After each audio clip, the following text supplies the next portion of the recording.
কিছুদিন আগেও সংবাদ সম্মেলনে খুব দাম্ভিকতার সাথে বলেছিলেন যে আমি শেখ মুজিবের কন্যা দেশ থেকে পালায় না।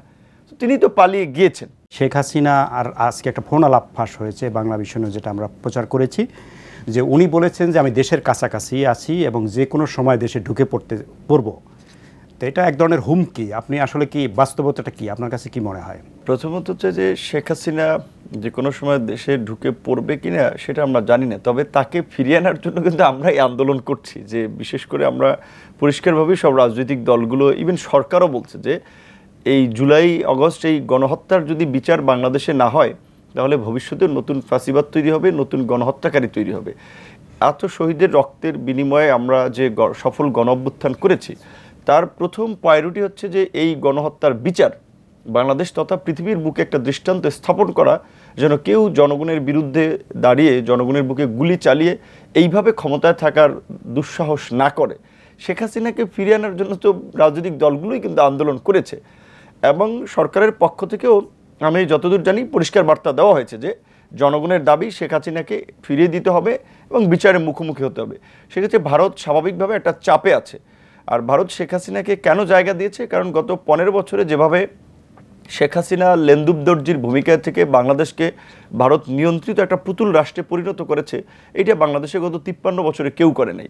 তো এখন শেখ হাসিনা তো নিজেও বুঝতে পারছে যে তাকে যে কোনো সময় দেশে ফিরিয়ে দেবে, বিচারের মুখোমুখি হওয়া লাগবে।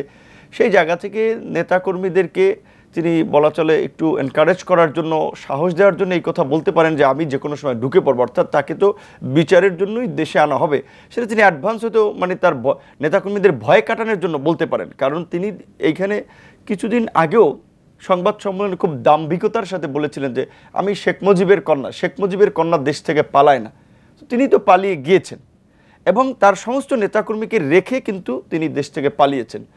তিনি এই গণহত্যা চালানোর জন্য স্বরাষ্ট্রমন্ত্রী, পুলিশের সাবেক আইজিপি, বিভিন্ন প্রতিষ্ঠান প্রধানদেরকে ব্যবহার করেছেন, তার দলীয় নেতাকর্মীদেরকে ব্যবহার করেছেন। এখন দায়িত্ব তিনি নিচ্ছেন না। শেষ পর্যন্ত দেখা গেছে যে জনগণ যখন রাস্তায় নেমে আসলো তখন কিন্তু তিনি নিজের প্রাণ বাঁচানোর জন্য নিজে পালিয়ে গেছেন। তার ছেলে সজীব অজয় জয়ও তখন ফেসবুক লাইভে, সোশ্যাল মিডিয়াতে কিন্তু বলেছিল যে আমার পরিবার নিয়ে আমরা ভাবছি, আমরা এখন রাজনীতি কিংবা অন্য কারো কথা ভাবছি না। তো এই নেত্রী যে একটা স্বার্থপর নেত্রী এবং তিনি যে বিপদে পড়লে কাউকে চেনেন না, সেটা তো তিনি প্রমাণ দিয়েছেন। এখন মূলত নেতাকর্মীদেরকে একটু মোটিভেশন দেওয়ার জন্য এই কথা বলতে পারেন। তবে এটা ঠিক, তিনি যে প্রক্রিয়ায় দেশে আসেন, যে আপনার সরকারের প্রক্রিয়ায় বিচারের মুখোমুখি হওয়ার জন্য কিংবা অন্য কোনো প্রক্রিয়ায়, এই আওয়ামী লীগ দীর্ঘ 1.5 দশক ক্ষমতায় থাকায় রাষ্ট্রের বিভিন্ন জায়গায় তারা একটা নিয়ন্ত্রণ প্রতিষ্ঠা করেছিল।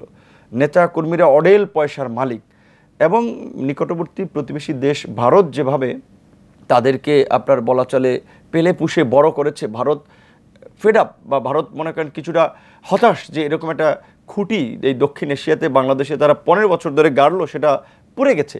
সেই জায়গা থেকে ভারতেরও চেষ্টা আওয়ামী লীগকে কীভাবে পুনর্বাসন করা যায়, সেই দিক থেকে শেখ হাসিনার ষড়যন্ত্র আছে। সেই বিষয়ে আমাদেরকে সজাগ থাকতে হবে, সতর্ক থাকতে হবে।